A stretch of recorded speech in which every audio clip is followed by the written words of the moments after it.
साथियों, मैं मनोज शर्मा एजुकेशन के इस ऑनलाइन प्लेटफॉर्म पर आप सभी का तहे दिल से हार्दिक अभिनंदन करता हूं। दोस्तों, आज हम शिक्षण विधियों से रिलेटेड एक नवीन प्रकरण है उसकी शुरुआत करने जा रहे हैं और उस प्रकरण का नाम है आपका भाषाई कौशल।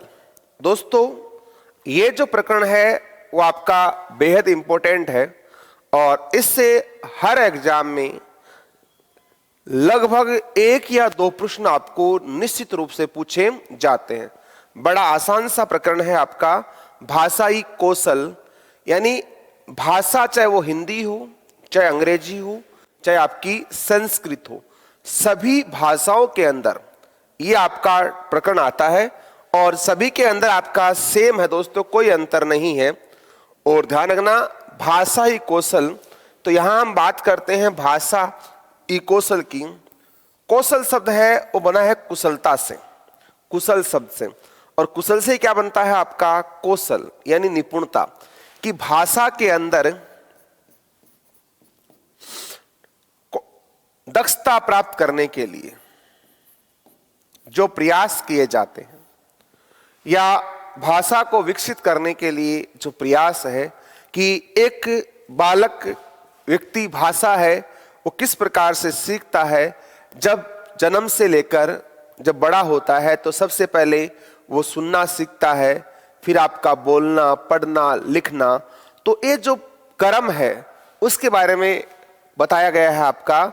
और ध्यान रखना, ये जो टॉपिक है वो केवल हिंदी के लिए नहीं है, वो सभी भाषाओं के लिए है।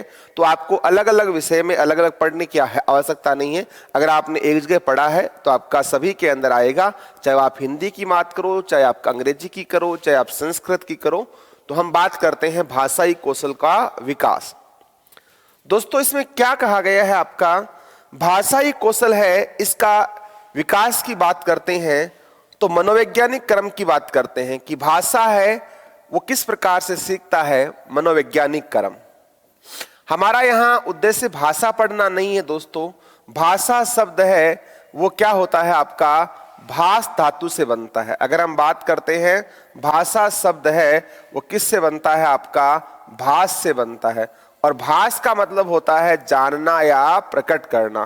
कि मनुष्य जब आपस में एक दूसरे के विचारों को जानने का प्रयास करता है उसे क्या कहते हैं आपका भाषा कहते हैं। 2 प्रकार से होती है, या तो हम बोलकर अपने विचार प्रकट कर सकते हैं या आपका लिख कर प्रकट कर सकते हैं। तो जो भाषाई कौशल है उसका मनोवैज्ञानिक क्रम क्या होता है, इसको ध्यान रखने का एक सूत्र है आपका सुब्बोपल्ली। ध्यान रखना, मनोवैज्ञानिक क्रम है, इसका सूत्र क्या है आपका सुब्बोपल्ली।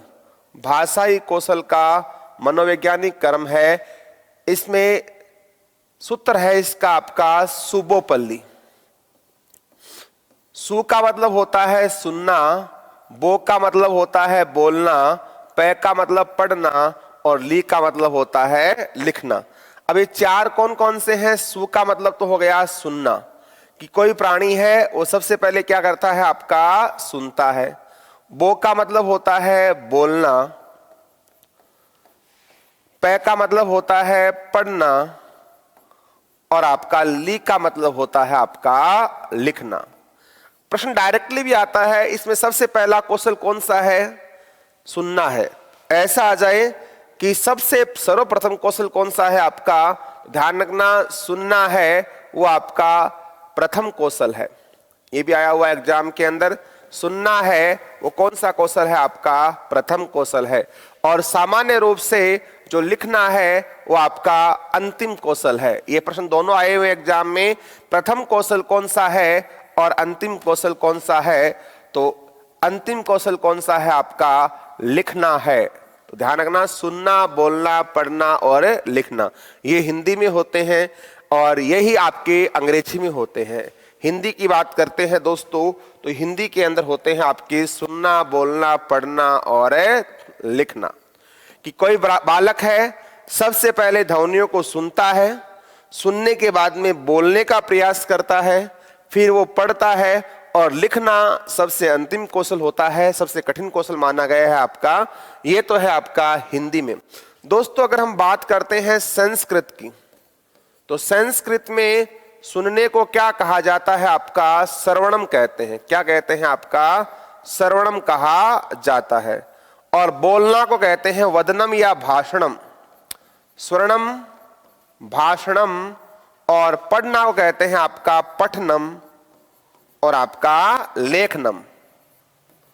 स्वर्णम, भाषणम, पठनम और आपका लेखनम, ये किस में होते हैं? आपके संस्कृत में। तो संस्कृत में होता है स्वर्णम, भाषणम, पठनम और आपका लेखनम। सुनना, बोलना, पढ़ना और लिखना। और इंग्लिश में सूत्र होता है, जैसे हिंदी में होता है सुबोपल्ली और इंग्लिश में होता है आपका LSRW। क्या होता है? अगर हम बात करते हैं इंग्लिश के अंदर तो इनका सूत्र होता है LSRW। तो L का मतलब होता है लिसनिंग। क्या कहते हैं आपका? लिसनिंग। और S का मतलब होता है आपका स्पीकिंग। और R का मतलब होता है आपका रीडिंग। और W का मतलब होता है आपका राइटिंग। तो LSRW, चाहे हिंदी की बात करें, चाहे संस्कृत की बात करें, चाहे आपकी अंग्रेजी की बात करें, तीनों भाषाओं के अंदर कौशल कितने होते हैं? 4। हिंदी में जिसे क्या कहते हैं? सुनना, बोलना, पढ़ना, लिखना, सुबोपल्ली। संस्कृत में कहते हैं स्वर्णम, भाषणम, पठनम और आपका लेखनम। और इंग्लिश में होते हैं आपके LSRW और इसका होता है लिसनिंग, S का स्पीकिंग, R का रीडिंग और राइटिंग। दोस्तों ये तो है आपका मनोवैज्ञानिक क्रम। ये सभी भाषाओं के अंदर आपका समान होता है कि बालक सबसे पहले सुनने का प्रयास करता है और सुनकर अनुकरण के द्वारा फिर बोलने का प्रयास करता है। बोलना, फिर जब बालक है स्कूल जाता है तो पहले पढ़ता है और पढ़कर लास्ट में क्या करता है? आपका लिखता है। तो ये सामान्य बात है आपकी। और ध्यान रखना, एक विद्वान हुई जिसका नाम क्या है आपका? Maria Montessori. मारिया मोंटेसरी के अनुसार ये क्रम नहीं है। एग्जाम के अंदर सबसे जो महत्वपूर्ण फैक्ट है दोस्तों वो इतना ही है। इस टॉपिक के अंदर अगर हम सबसे बात करते हैं आपका महत्वपूर्ण, तो ये चीजें दोस्तों आपकी वेरी इंपॉर्टेंट है और लगभग एग्जाम के अंदर 90% संभावना बनती है आपकी, वो आपका इन्हीं कौशलों में से डायरेक्टली प्रश्न आपको पूछ सकता है। क्रम पूछ सकता है तो आपको कौन सा अभिव्यक्ति कौशल है, कौन सा आपका ग्राह्य कौशल है, तो यहां से भी आ सकता है। लेकिन मारिया मोंटेसरी है ना, इसके बारे में ध्यान रखना। मारिया मोंटेसरी है, उसके अकॉर्डिंग यहां हिंदी में तो क्या होता है? सुबोपल्ली। और मारिया मोंटेसरी के अकॉर्डिंग होता है सुबो, यानी 2 कौशल है प्रथम, ये तो समान रहेंगे और लास्ट वाले 2 है ना वो चेंज हो जाएंगे। यहां पल्ली था, यहां क्या बन जाएगा? लिप। और मारिया मोंटेसरी के अकॉर्डिंग दोस्तों ये कौशल कौन से होंगे? सुनना, बोलना, लिखना और पढ़ना। मारिया मोंटेसरी है ना, लास्ट वाले 2 कौशल है ना, पढ़ना और लिखना, इनका क्रम क्या कर देती है? आपकी परिवर्तित कर देती है। पढ़ना के स्थान पर लिखना और लिखना के स्थान पर पढ़ना, बाकी दोनों सेम रहेंगे। मारिया मोंटेसरी ने साहचर्य विधि दी थी और बालक के इंद्रिय प्रशिक्षण पर बल दिया था, है ना। तो इंद्रिय प्रशिक्षण पर बल दिया था किसने? आपका मारिया मोंटेसरी ने। बालक के इंद्रिय प्रशिक्षण पर बल दिया, यह भी आया हुआ एग्जाम में। और बालक के इंद्रिय प्रशिक्षण में बल दिया। और इसके साथ साथ मारिया मोंटेसरी ने कौन सी विधि दी थी? आपकी साहचर्य विधि दी थी। तो मारिया मोंटेसरी के बारे में 3 बातें ध्यान रखना कि मारिया मोंटेसरी है, उसने आपकी साहचर्य विधि दी थी और इंद्रिय प्रशिक्षण पर क्या दिया था? आपका बल दिया था। और मारिया मोंटेसरी कहती है कि बालक सुनना, बोलना, लिखना और पढ़ने से पहले, इनसे पहले कौन सी क्रिया करता है? आपकी देखने की क्रिया करता है। कि बालक सबसे पहले क्या करता है? आपका देखता है। तो इंद्रिय प्रशिक्षण, देखता किससे है? आंख से। सुनता किससे है? कान से। बोलता किससे है? मुंह से। तो ये आपकी क्या है, इंद्रियां हैं। तो ये आंख, कान, नाक, जीभ, त्वचा, ये क्या होती है, आपकी इंद्रियां होती है। और ज्ञानेंद्रिया होती है, कर्मेंद्रिया भी होती है। जैसे हाथ है, ये क्या है आपकी, पैर है, कर्मेंद्रिय है। तो व्यक्ति है या बालक है, वो किससे सीखता है, आपका ज्ञानेंद्रिय और कर्मेंद्रिय के माध्यम से सीखता है। तो ये आपको ध्यान रखना है, यहां से आपका बहुत फैक्चुअल तथ्य बनता है।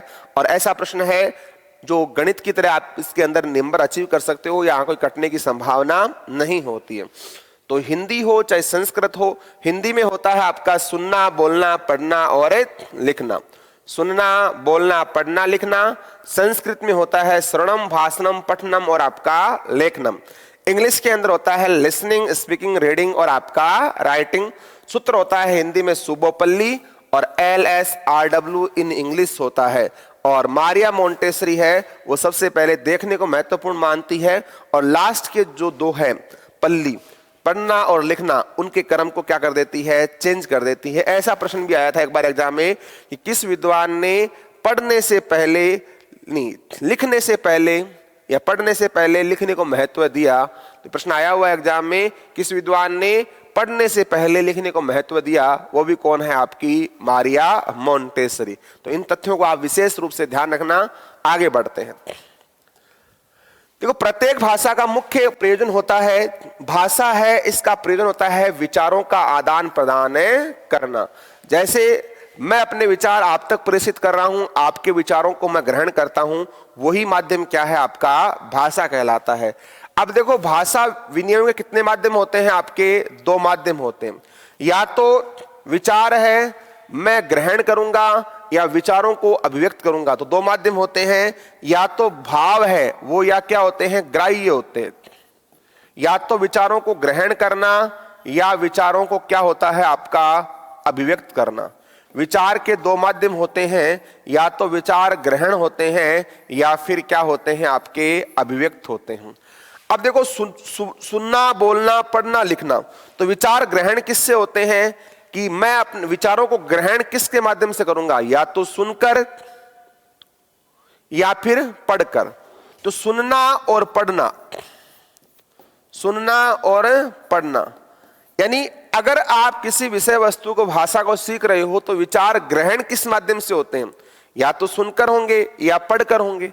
और विचारों को अभिव्यक्त कैसे करते हो, बोलकर या लिखकर। तो बोलना और लिखना तो दो कौशल है, वो तो क्या है दोस्तों, आपको विचारों की अभिव्यक्ति के लिए आते हैं, बोलना और लिखना।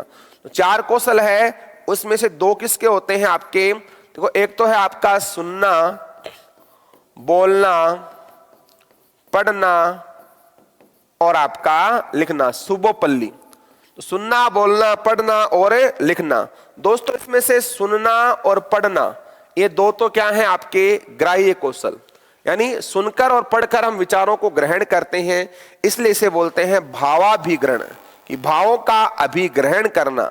ग्राह्य का मतलब होता है ग्रहण करना, और भाव प्लस अभिव्यक्ति, तो भावों को अभिव्यक्त करना किससे होता है, आपका बोलना और लिखना से। ऐसा भी आ सकता है एग्जाम के अंदर, या तो डायरेक्टली क्वेश्चन का नाम आता है, फिर आता है कि निम्न में से कौन सा भावाभिग्रहण कौशल है, निम्न में से कौन सा ग्राह्य कौशल है, निम्न में से कौन सा भावाभिव्यक्ति कौशल है। ऑप्शन में आ गया सुनना, बोलना, सुनना, पढ़ना, सुनना, लिखना, इस प्रकार से आपको ऑप्शन बनाए जाएंगे। तो ये ध्यान रखना, सुनकर और पढ़कर हम विचारों को ग्रहण कर सकते हैं, और बोलकर और लिखकर हम विचारों को क्या कर सकते हैं, आपका प्रकट कर सकते हैं। ये चीज भी एग्जाम की दृष्टि से क्या है, आपका वेरी इंपॉर्टेंट है दोस्तों। यहां से भी आपके प्रश्न बनने की क्या है, संभावना है। अनावश्यक चीजों को छोड़ते हुए हमें केवल वही चीजें पढ़नी है दोस्तों जो एग्जाम के अंदर आपको एज इट इज प्रश्न बनती है। नेक्स्ट बात करते हैं, भावाभिग्रहण क्या होता है, दूसरों के विचारों को ग्रहण करना। भावाभिग्रहण क्या होता है, आपका विचारों को ग्रहण करना। भावाभिग्रहण या तो विचार होते हैं सुनकर, यानी सुनना, विचार होते हैं या तो सुनना कौशल से, या होता है पढ़ना।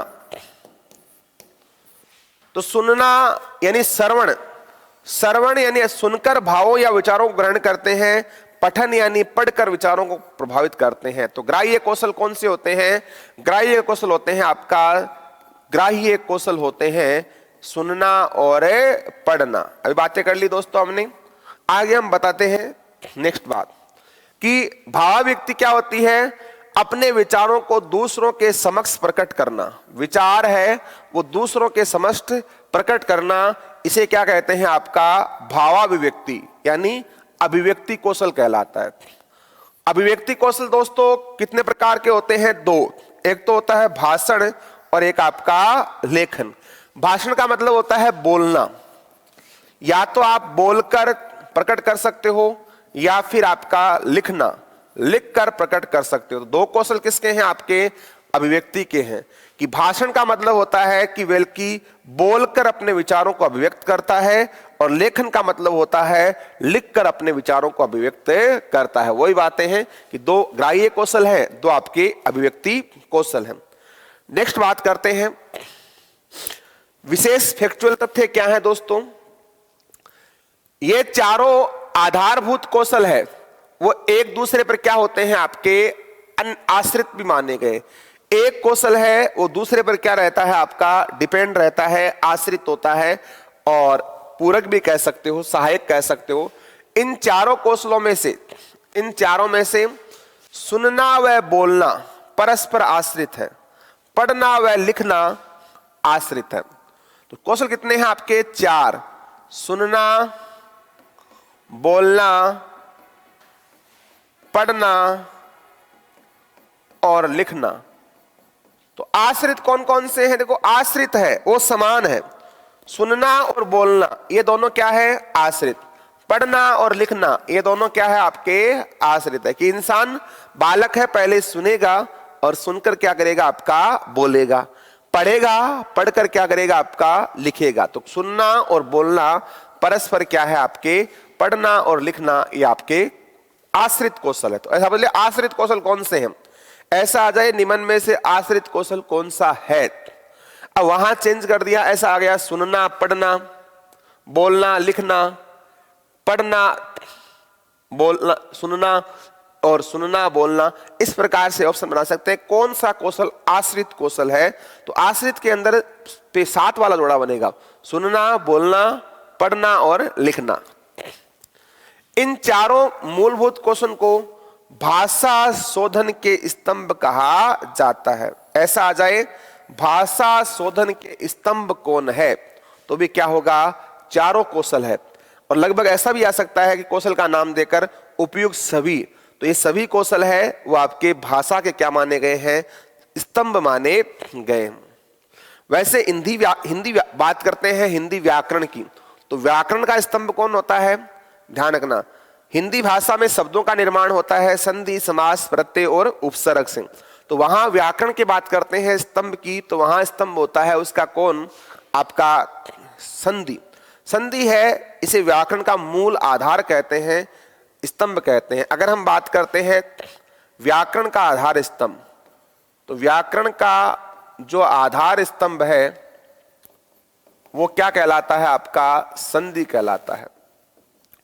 और भाषा का जो शोधन का स्तंभ है वो क्या है? आपका कौशल कहलाता है। अर्थात इन चारों कौशल में से किसी एक की कमी होने पर, अगर किसी एक कौशल का भी क्या है? आपका अभाव है, तो भाषा के अंदर क्या नहीं प्राप्त हो सकती? आपको दक्षता प्राप्त नहीं हो सकती। चारों में से किसी एक का भी अभाव है तो क्या नहीं हो सकती? आपकी भाषा कौशल के अंदर दक्षता प्राप्त नहीं होती। अब चारों जो कौशल है उनको हम एक एक करके पढ़ते हैं। देखो सबसे पहला कौन सा है? आपका श्रवण कौशल। श्रवण कौशल क्या कहता है? सुनना। श्रवण कौशल को हिंदी में कहते हैं आपका सुनना, और संस्कृत में कहते हैं आपका श्रवणम, और इंग्लिश में कहते हैं आपका लिसनिंग।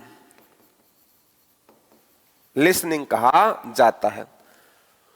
तो किसी भी ये एग्जाम में आया हुआ है, श्रवण कौशल का शाब्दिक अर्थ है बात को पढ़ना, बात को सुनना, बात को अर्थ ग्रहण करते हुए समझना।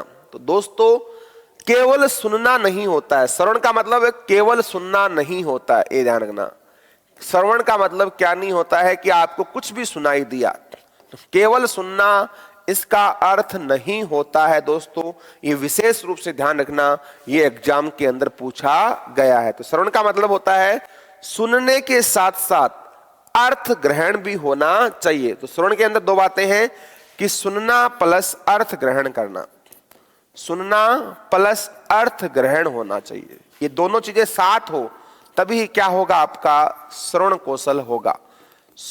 तो सुनना प्लस अर्थ ग्रहण करना क्या कहलाएगा, आपका श्रवण कौशल। केवल सुनना श्रवण कौशल नहीं है, तो अर्थ ग्रहण करते हुए सुनना, ये प्रश्न है वो आपका एग्जाम में बना हुआ है, इसको आप विशेष रूप से ध्यान रखें। तो सुनकर अर्थ ग्रहण करना आपका श्रवण कौशल है। और बालक है वो सुनता किस माध्यम से है, अब सुनने के माध्यम से, जैसे मान लो आप, मैं पढ़ा रहा हूं, ऑडियो विजुअल माध्यम से आप सुन भी रहे हो, देख भी रहे हो, तो आप सुन रहे हो। और ये जो वाणी है वो किसके द्वारा निकल रही है, एक शिक्षक के मुख से। तो सबसे अच्छा स्रोत होता है ना सीखने के अंदर, वो क्या होता है, शिक्षक गुरु मुख। ये ध्यान रखना, ये भी एग्जाम के अंदर आया हुआ है। दो चीजें आई हुई है, एक तो एग्जाम में आया श्रवण कौशल, एग्जाम में आया सबसे प्रथम कौशल कौन सा है, तो श्रवण कौशल है दोस्तों, वो सबसे सर्वप्रथम कौशल है। क्या है, आपका सर्वप्रथम कौशल है। एक तो एग्जाम के अंदर आपका ये प्रश्न आया हुआ है। दूसरा, श्रवण कौशल का शाब्दिक अर्थ होता है कि सुनते हुए अर्थ ग्रहण करते हुए सुनना। तो अर्थ ग्रहण करते हुए सुनना, ये प्रश्न भी आपका एग्जाम के अंदर पूछा गया है। और तीसरा प्रश्न बना था एग्जाम के अंदर यहां से कि श्रवण कौशल का सबसे अच्छा स्रोत है, सबसे अच्छा श्रवण कौशल किससे होता है, आपका गुरु मुख से। ये भी आपका इंपॉर्टेंट है दोस्तों। तीनों प्रश्न है वो एग्जाम में आए हुए हैं, ये आपको ध्यान रखने हैं। इसके अलावा अगर हम बच्चा जन्म लेता है तो बच्चा है उसके लिए पाठशाला, बच्चे के लिए परिवार है वो प्रथम पाठशाला होता है। ये भी आया हुआ है कि बालक के लिए प्रथम पाठशाला क्या है, बालक के लिए। तो हर प्रश्न कहीं से बन सकते हैं। बालक के लिए जो प्रथम पाठशाला है वो क्या कहलाता है दोस्तों, उसका परिवार कहलाता है। तो ये भी आया हुआ है, बालक के लिए प्रथम पाठशाला क्या है, आपका उसका परिवार होता है। कि बालक सबसे पहले कहां से सीखता है, आपका परिवार से। अब बालक कौन से महीने में क्या बोलता है, ये चीजें होती है ना, वो आपके मनोविज्ञान में आ जाती है ना, कि बालक 9 महीने में क्या बोलता है, कितने शब्दों का भंडार होता है, 1 साल बाद में कितने का होता है, 2 साल 3 साल, तो वो अलग अलग शब्दों की संख्या है, वो आपके साइकोलॉजी का विषय है, वो आपका हिंदी का विषय नहीं है। तो बालक है परिवार के सदस्यों के माध्यम से सुनकर सीखता है।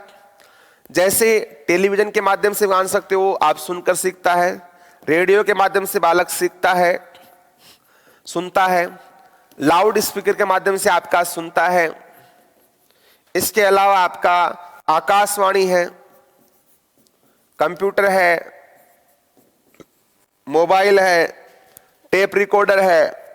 इन सभी के माध्यम से हम क्या करते हैं, श्रवण कौशल है वो आपका विकसित होता है। परिवार के सदस्यों द्वारा, गुरु के मुख से, दूरदर्शन, आकाशवाणी, मोबाइल, दूरभाष, computer, tape recorder, loud speaker, TV, और आप जो पढ़ रहे हो वर्तमान में आईसीटी के माध्यम से, इंफॉर्मेशन एंड कम्युनिकेशन टेक्नोलॉजी।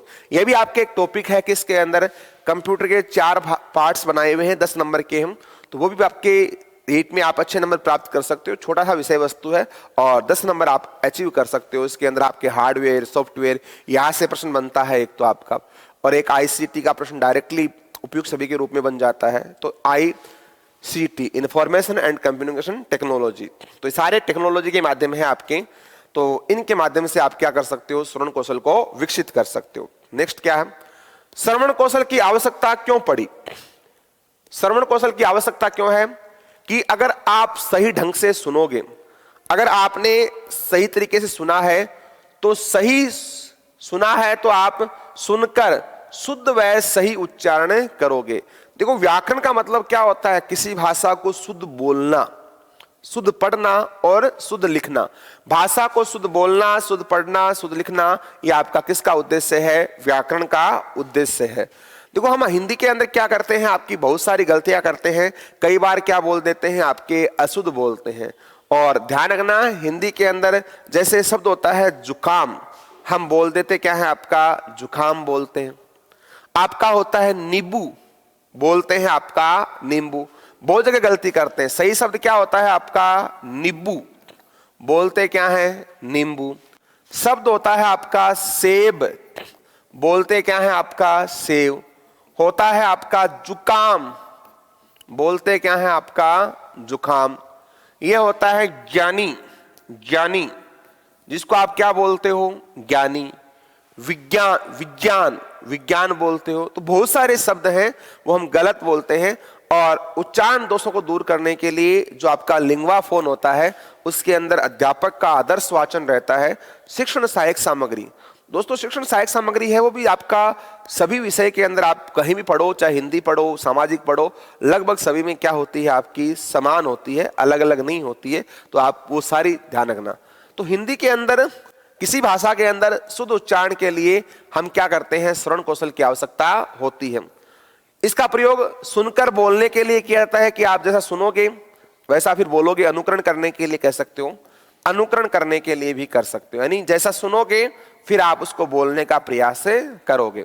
शब्दों के अर्थ को जानने के लिए कि जब तक आप सुनोगे नहीं तब तक आपको क्या नहीं प्राप्त होगा, अर्थ प्राप्त नहीं होगा। तो अर्थ जानने के लिए भी क्या करते हो आप, इस कौशल का प्रयोग करते हो। अनुकरण वाचन के लिए बात कह दी। भाषण कला को जानने के लिए, है ना, अपने भावों को प्रकट करने के लिए भी क्या होता है आपका जरूरी होता है। अर्थ समझने के लिए, बोलने के लिए, यानी अनुकरण करने के लिए आपका श्रवण कौशल क्या होता है आपका आवश्यक माना जाता है। श्रवण कौशल के उपाय देखते हैं, क्या क्या उपाय है दोस्तों।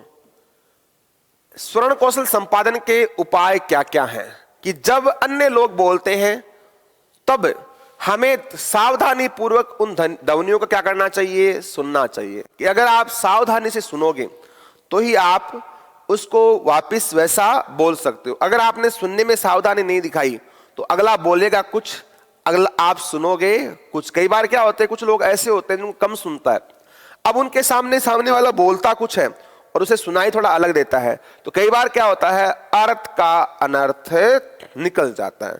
देखो विराम चिन्ह का प्रयोग करना भी क्या होता है, जैसे रोको मत जाने दो और रोको मत जाने दो, है ना। एक तो होता नागिन,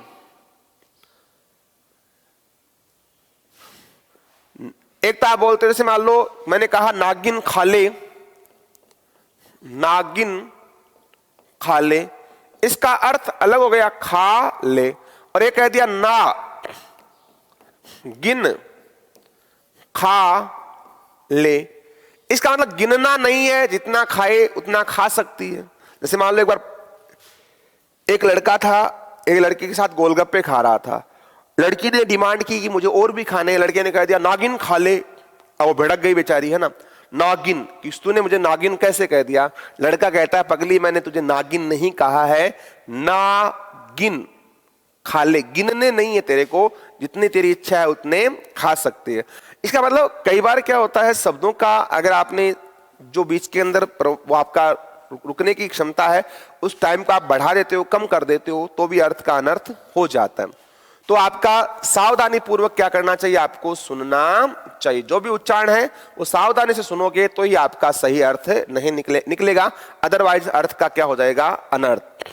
ध्वनियों को सावधानी पूर्वक सुनकर ही क्या करना चाहिए, आपको स्पष्ट बोलना चाहिए। क्योंकि ध्वनियों के उच्चारण में ध्वनियां कैसे निकलती है, किस प्रकार इसका प्रयोग होता है, यह भी आपको जानकारी होनी चाहिए।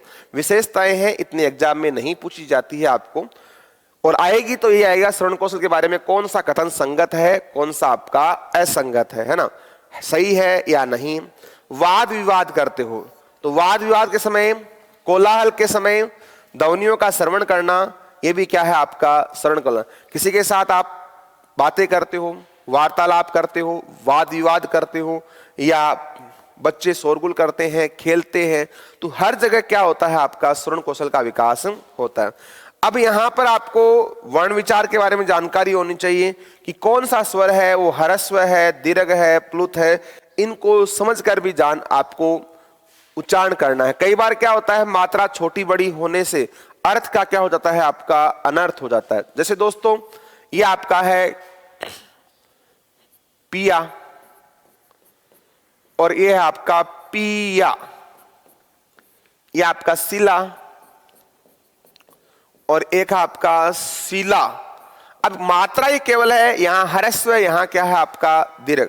तो हिंदी के अंदर मात्राएं छोटी बड़ी होने से भी क्या होता है, आपका अर्थ का अनर्थ हो जाता है। जैसे ये पिया क्या होता है, और इस पिया देखो ए आ ई उ, तो छोटा स्वर है उसको छोटा बोलना है, बड़ा है उसको क्या करना है, आपको बड़े रूप में बोलना है।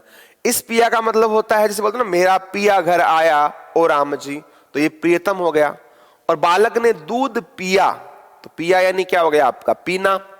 और इस शिला का मतलब क्या होता है, शिला, शिलालेख, तो शिला यानी क्या होता है आपका पत्थर, और ये शिला किसी का नाम हो गया। तो मात्रा छोटी बड़ी करने से अर्थ क्या हो जाता है, अनर्थ हो जाता है कि सामने वाला क्या कह रहा है ना। तो जब पढ़ेंगे ना वाक्य, वहां आपका विस्तार से चर्चा करेंगे कि कई बार क्या होता है कि वाक्य में कौन कौन सी चीजें क्या होती है आपकी जरूरी होती है। आकांक्षा है, निकटता है, अन्विति है, तात्पर्य है, सन्निधि है, ये सारी चीजें किसमें आती है, आपकी वाक्य के अंदर आती है। नेक्स्ट बात करते हैं दोस्तों, श्रवण कौशल की विधियां कौन सी है, कि श्रवण कौशल है वो बालक में किस प्रकार से विकसित हो सकता है। सुनने का कौशल, देखो छोटे बच्चों के लिए प्राथमिक स्तर की बात करते हैं तो बालक क्या करता है, शिशु गीत, बाल गीत, अभिनय गीत आदि को सुनकर क्या कर सकता है, आपका श्रवण कौशल का विकास कर सकता है। जैसे बच्चा छोटा होता है तो वहां आप बहुत सारी कविताएं सुनाते हो, मछली जल की रानी है, जीवन उसका पानी है ना, नानी तेरी चोरनी मोरनी को चोर ले गए, इस प्रकार की जो बाल गीत होते हैं, ट्विंकल ट्विंकल लिटिल स्टार, इनको सुनकर भी बालक के अंदर क्या होता है, श्रवण कौशल का विकास होता है। या फिर हास्य है, वीर है, जो भी आपके अद्भुत रस है, इनसे युक्त बालकों को कहानियां सुनाकर, जैसे आप छोटे बच्चे थे तो आपके दादा और दादी जो होते थे आपको बचपन में कहानियां सुनाते थे कि एक राजा था, उसकी इतनी रानियां थी, एक जींटियो थो, है ना, एक आप बचपन में जब पढ़ते हो तो एक कौवा था, वो बहुत प्यासा था, है ना, लोमड़ी थी, उसको भूख लगी थी। तो ये कहानियां पढ़कर आप इनको भी आप सुनकर भी क्या कर सकते, सुनकर आप क्या कर सकते हो, श्रवण कौशल का विकास कर सकते हो। छात्रों में को गोल घेरे में बैठा देते हैं आपके, और फिर आपस में क्या कराते हैं, शब्दों का संप्रेषण करवा देते हैं कि बच्चों को राउंडिंग एरिया में बैठाकर कहते हैं आप आपस में क्या करो, बात करो। एक बालक बोलता है, दूसरा क्या करता है, आपका सुनता है। अंत्याक्षरी करवाते हैं, आपकी बाल सभा कराते हैं, तो उसके अंदर भी क्या होता है, आपका श्रवण कौशल का आपका विकास होता है। इसके लिए अगर बात करते हैं माध्यमिक स्तर की, तो माध्यमिक स्तर में बालक है वो आपका अनेक प्रकार की जो कविताएं हैं, कहानियां हैं, इनको सुनकर अपने कौशल का क्या कर सकता है, आपका विकास कर सकता है। पाठ्य पुस्तक के अंदर जो दिए गए पाठ्यांश है, इनको एक बालक के द्वारा पढ़वाया जाता है और अन्य बालक है वो क्या करते हैं, आपके सुनते हैं, और इससे भी आपका किसका विकास होता है, श्रवण कौशल का विकास होता है। और इसके अलावा आकाशवाणी है, रेडियो है, टीवी है, वीडियो है, मोबाइल है, इनके माध्यम से भी आप सुनकर श्रवण कौशल का विकास कर सकते हो। साहित्य के अंदर जैसे आपके गीत है, कविताएं हैं, कथाएं हैं, श्लोक है, या वाद विवाद प्रतियोगिताएं हैं, सेमिनार है, संगोष्ठी है, इनके माध्यम से भी बालक के अंदर क्या होता है, आपका श्रवण कौशल का विकास होता है। नेक्स्ट कौशल कौन सा है, आपका भाषण कौशल। भाषण कौशल को आप क्या कह सकते हो, दूसरा कौशल होता है आपका सुब्बोपल्ली, तो बोलना होता है, दूसरा कौशल क्या है, आपका बोलना कहलाता है। और इसको इंग्लिश में कहते हैं आपका स्पीकिंग कहा जाता है। तो बोलना कौशल है, इसे ही इंग्लिश में क्या कहते हैं, आपका स्पीकिंग कहा जाता है। तो हिंदी में आपका बोलना कौशल हो गया, जिसको आप भाषण कौशल कह सकते हो, और इन इंग्लिश क्या कह सकते हो, आपका स्पीकिंग कहा जाता है। तो श्रवणम, भाषणम, पठनम और आपका लेखनम।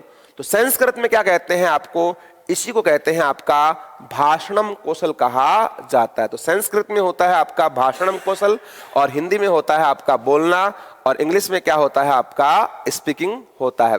कि अपने भावों को वाणी रूप में प्रकट करना, कि जब आप अपने विचार किसी के सामने प्रकट करते हो तो विचारों को अभिव्यक्त करना क्या कहलाता है? आपका बोलना कहलाता है। तो वाणी को प्रकट करना ही क्या है? आपका।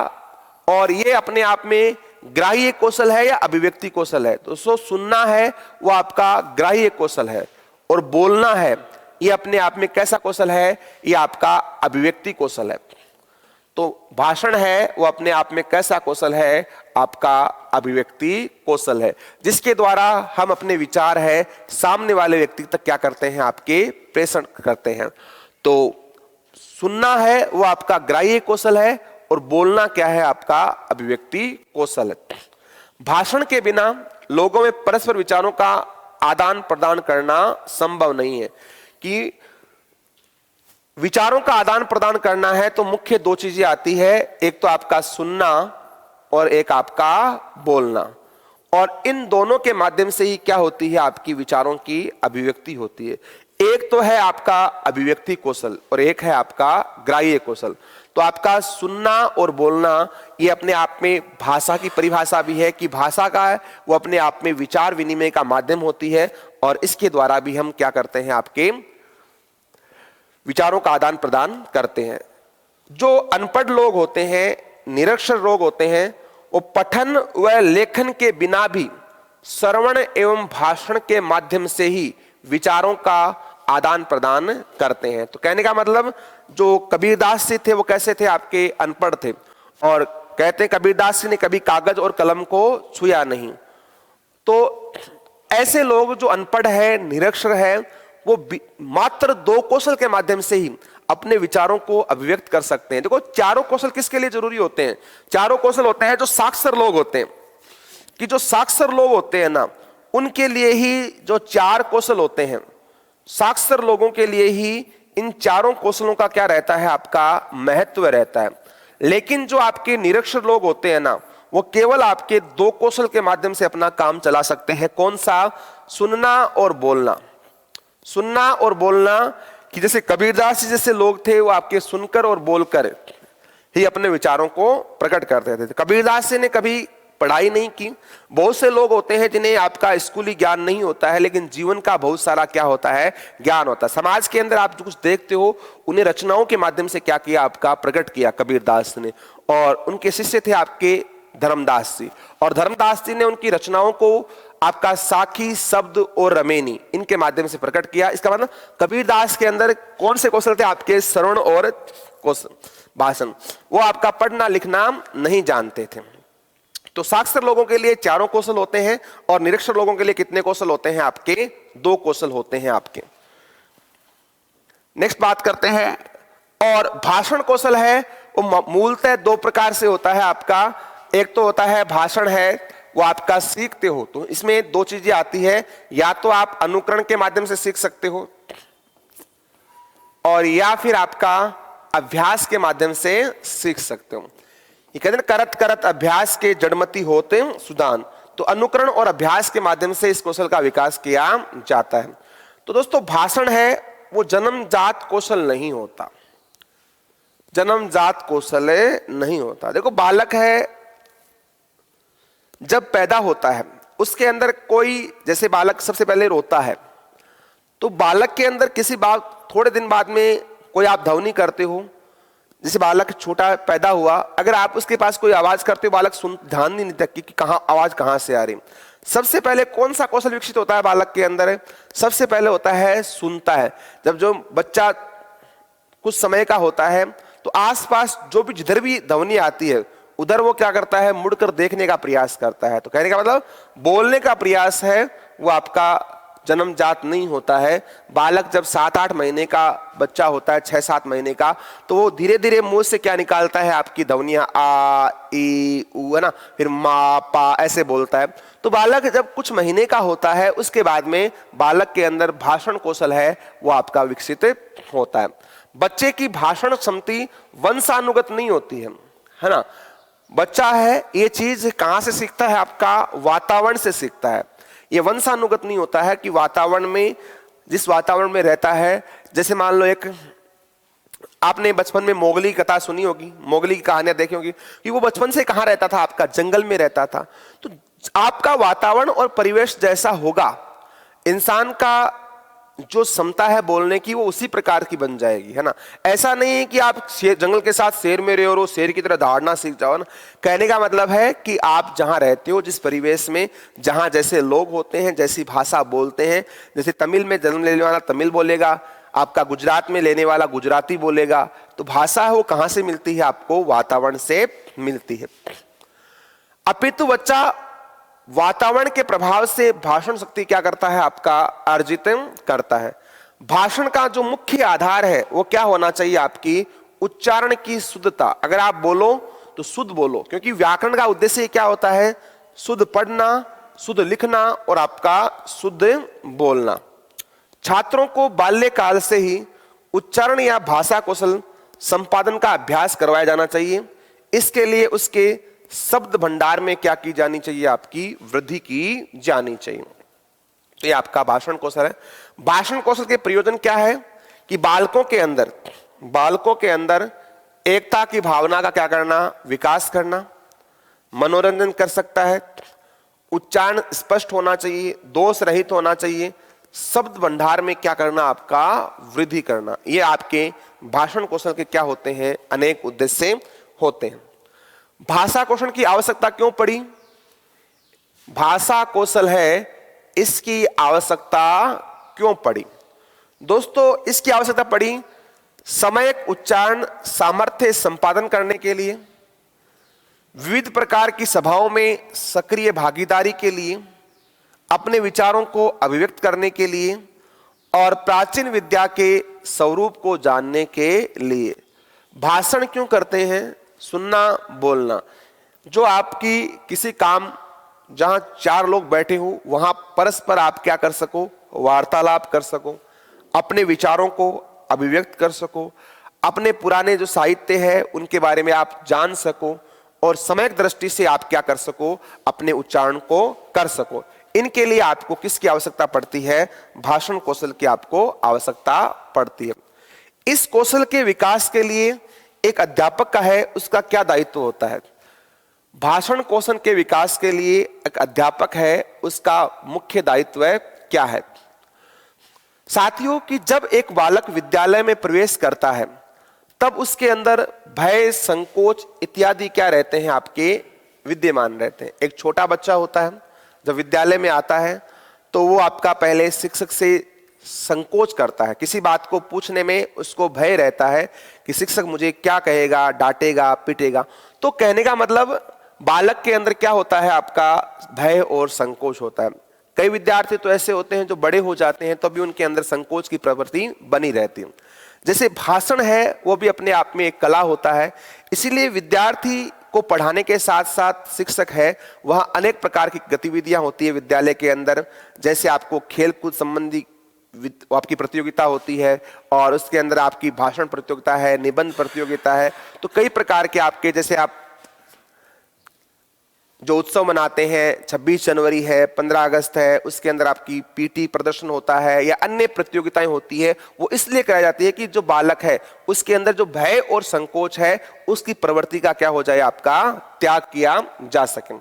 अध्यापक को व्यक्तिगत ध्यान देकर, ये प्रत्येक बालक है उसकी व्यक्तिगत क्षमता, व्यक्तिगत रुचि, बौद्धिक क्षमता वो क्या होती है, आपकी अलग अलग होती है।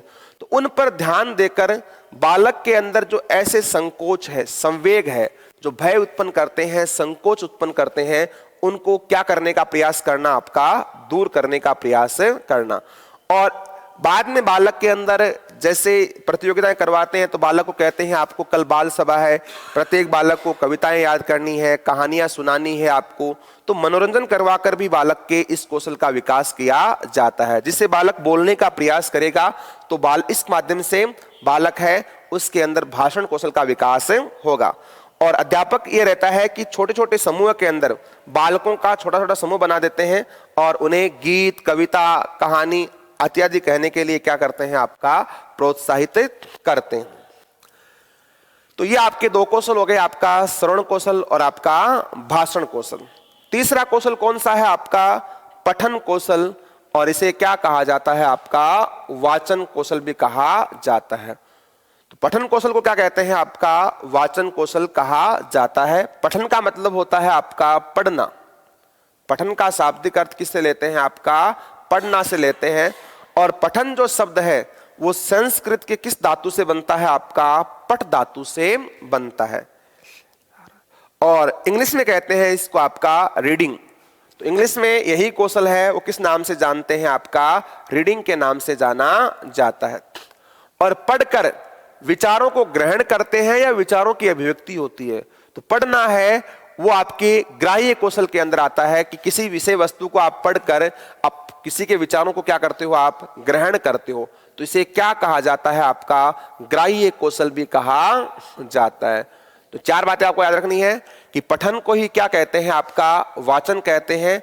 पठन और वाचन ये दोनों क्या है? आपके समानार्थी शब्द है, जिसे हिंदी में क्या कह देते हो? आप पढ़ना कह देते हो। पठन शब्द है वो संस्कृत के किस धातु से बनता है? आपका पठ धातु से। और संस्कृत के अंदर आपका प्रत्यय कौन सा होता है? ल्युट, जिसे हिंदी में क्या कहा जाता है? आपका अन। तो संस्कृत का ल्युट प्रत्यय ही हिंदी में क्या कहलाता है? आपका अन कहलाता है।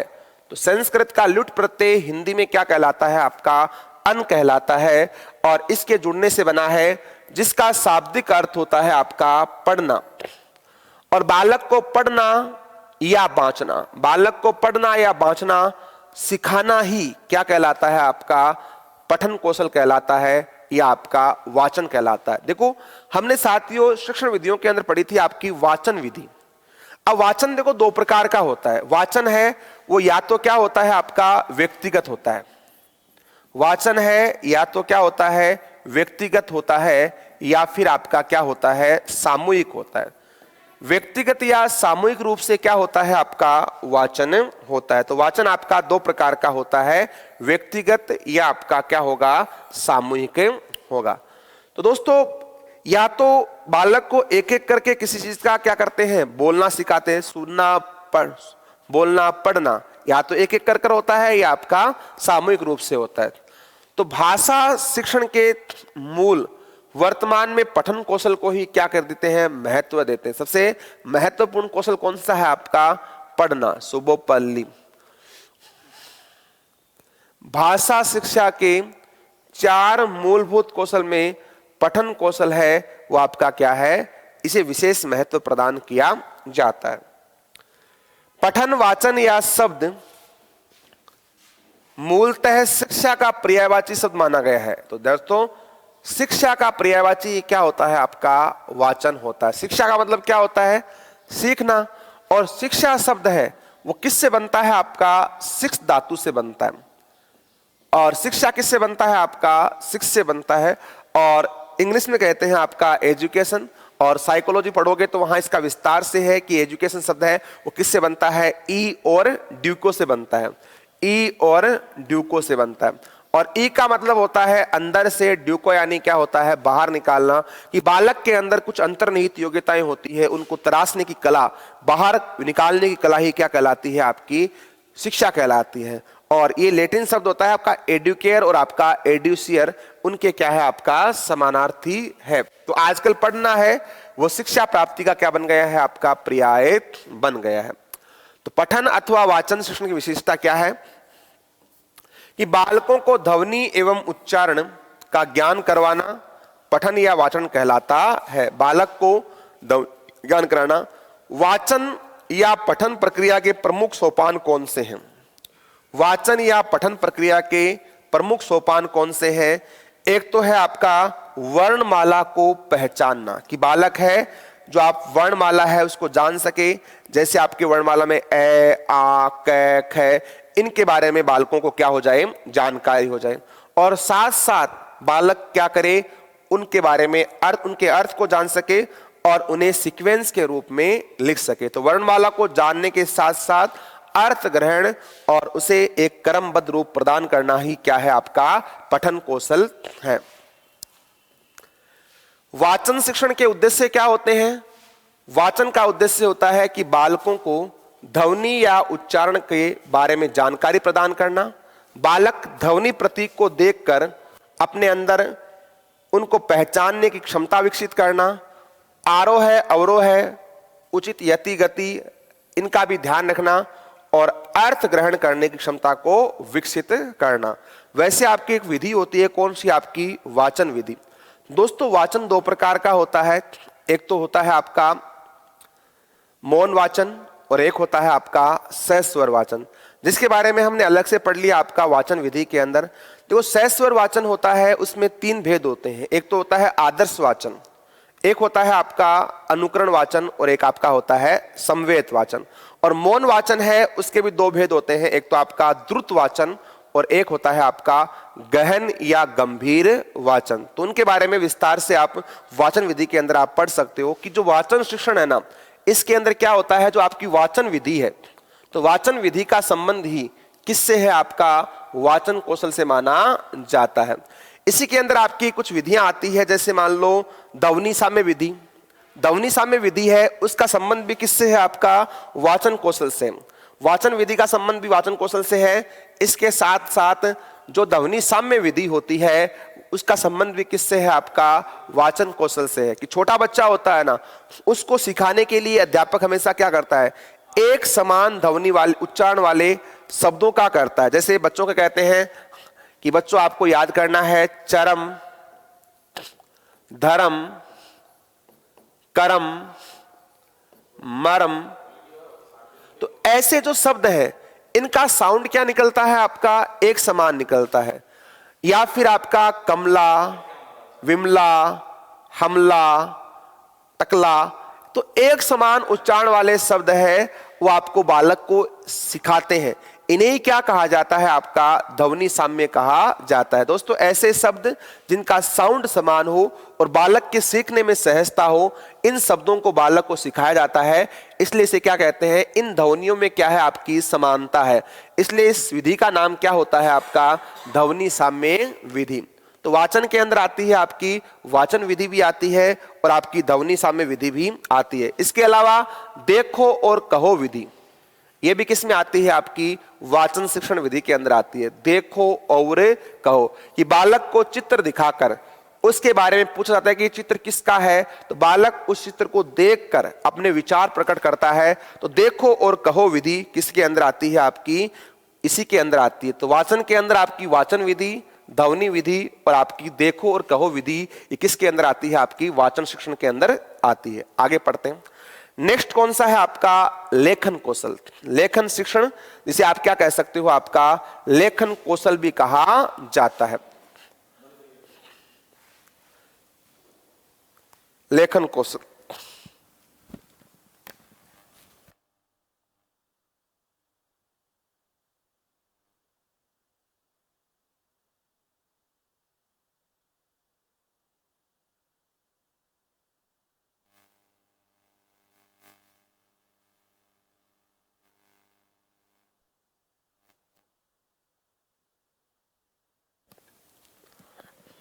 तो नेक्स्ट कौन सा है? आपका लेखन कौशल। तो लेखन कौशल को आप कहते हो इंग्लिश के अंदर LSRW, यानी राइटिंग। तो लेखन को क्या कहा जाता है? इंग्लिश में आपका राइटिंग कहा जाता है।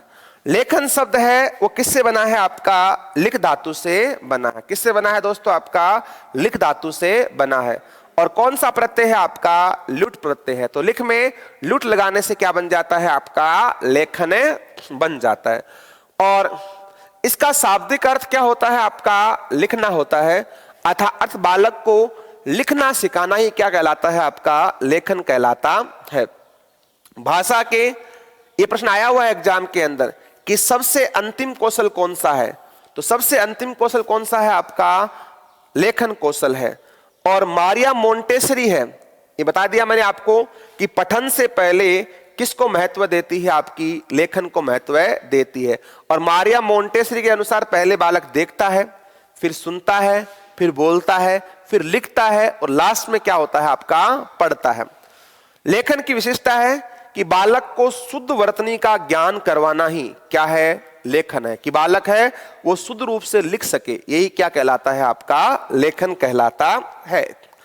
लेखन के उद्देश्य क्या होते हैं दोस्तों? लेखन का उद्देश्य होता है कि बालक अपने मन के जो भाव है उसके लिए किसी न किसी आकृति की क्या करता है, आपकी कल्पना करता है, लिखता है। बालक है, उसकी शब्द संपदा एवं भाषा अधिकार को क्या करना, आपका विकसित करना। बालक की सृजनात्मक क्षमता है, उसका क्या करना, आपका विकास करना। और बालक है वो लिखित अभिव्यक्ति की क्षमता को क्या करता है, आपका विकसित करना। दोस्तों, लिखित अभिव्यक्ति को विकसित करने के लिए बहुत सारी विधियां होती है। जैसे बालक है, उसके लिए कौन सी विधि आती है, आपकी अनुकरण विधि। अब अनुकरण कई प्रकार के होते हैं आपके। अनुकरण एक तो होता है स्वतंत्र अनुकरण, एक होता है रूपरेखा अनुकरण। स्वतंत्र अनुकरण में तो क्या होता है, बालक को कह दिया बच्चों लिखो क लिखो, ख लिखो, तो बच्चा क ख लिखेगा, तो वो तो क्या है, स्वतंत्र रूप से होगा ना। तो वहां स्वतंत्र रूप में से तो क्या होता है, वो आपका आकृतियों को बनाता है, बिगाड़ता है। और रूपरेखा में क्या होता है, जैसे आप छोटे बच्चे थे तो आपकी बुक्स होती थी, वहां बुक्स में ऐसे डॉट डॉट आते थे, और इन डॉट्स को मिलाकर आपको क्या करना, उस पर लाइन लिखनी होती, तो उसे कहते हैं आपका रूपरेखा, यानी आउटलाइन पहले से दी होती। एक होता है आपका पेस्टोलॉजी का खंड शिक्षण, डेकटोट विधि, ये सारी किसमें आती है, आपकी अनुकरण के अंदर। अब डेकटोट में क्या होता है दोस्तों, खंड में, कि मान लो एक बालक को क्या लिखना है, क लिखना है, तो बालक को कहते हैं पहले क्या लिखो, एक रेखा खींचो, फिर एक रेखा इसके नीचे इस प्रकार लगाओ, फिर गोल अंडा बनाओ, फिर इस प्रकार बनाओ, तो इनको जोड़कर, है ना, तो क्या आता था आपका खंड शिक्षण, अलग अलग जोड़े हुए को तोड़ना, तोड़कर जोड़ना। तो ये आपका, तो ये बालक को सिखाते हैं किसके अंदर, आपका लेखन के अंदर। स्वतंत्र अनुकरण है, रूपरेखा है, खंड शिक्षण है, आपका पेस्टोलॉजी है, जेकटोट है, ये सारे किसके अंदर आते हैं, आपके इसी के अंदर आते हैं।